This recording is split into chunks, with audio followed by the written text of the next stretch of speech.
13 మంది ఐఏఎస్‌ల బదిలీ. సో, ఇప్పుడే మనం చూసుకున్నట్లయితే తెలంగాణలో 13 మంది ఐఏఎస్ అధికారులను రాష్ట్ర ప్రభుత్వం బదిలీ చేసింది. ఈ మేరకు ఉత్తర్వులు జారీ అయ్యాయి. చేనేత హస్తకళ ప్రత్యేక ప్రధాన కార్యదర్శిగా సవ్యసాచి ఘోష్‌కు బాధ్యతలు అప్పగించింది.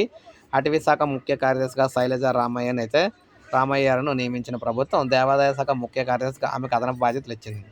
జీఏడీ ముఖ్య కార్యదర్శిగా అహ్మద్ నదీంను నియమించింది. మైనార్టీ సంక్షేమ శాఖ ముఖ్య కార్యదర్శిగా ఆయనకు అదనపు బాధ్యతలు అప్పగించింది. సీఎం ముఖ్య కార్యదర్శిగా ఎన్. శ్రీధర్ నియమితులయ్యారు. రాష్ట్ర అటవీ ప్రధాన సంరక్షణాధికారిగా వినయ్ కుమార్కు అదనపు బాధ్యతలు ఇచ్చింది. సీఎంఓలను కూడా కీలక మార్పులైతే చేశారు. మరోవైపు సీఎంఓలను కీలక మార్పులు జరిగాయి. ఈ నెల 30న పదవి విరమణ చేయనున్న సీఎస్ రామకృష్ణారావును సీఎం సలహాదారుగా ప్రభుత్వం నియమించింది. సీఎంఓ ప్రత్యేక ప్రధాన కార్యదర్శి అజిత్ రెడ్డిని ఇన్వెస్ట్ తెలంగాణ సీఈఓగా బదిలీ చేసింది. సీఎంఓ ముఖ్య కార్యదర్శిగా శ్రీధర్ని అయితే నియమించింది. ఇక బదిలీలకు సంబంధించి వివరాలు మీరు చూసుకోవచ్చు. ఇవి డీటెయిల్స్ అనమాట. అఫీషియల్ డీటెయిల్స్ వాళ్ళ పేర్లతో సహా వారు ఏంటి అనేది పొజిషన్ ఎలా మారుస్తున్నారు ఏంటి అనేది అయితే మనకి ఇక్కడ ఇవ్వడం అయితే జరిగిందనమాట. సో, మొత్తంగా 13 మెంబర్స్ అయితే ఉన్నారు. సో, ఇది మనకు అప్డేట్. ఒక లైక్ చేయండి, సబ్స్క్రైబ్ చేసుకోండి. మన ఛానల్ సబ్స్క్రైబ్ చేసుకోండి.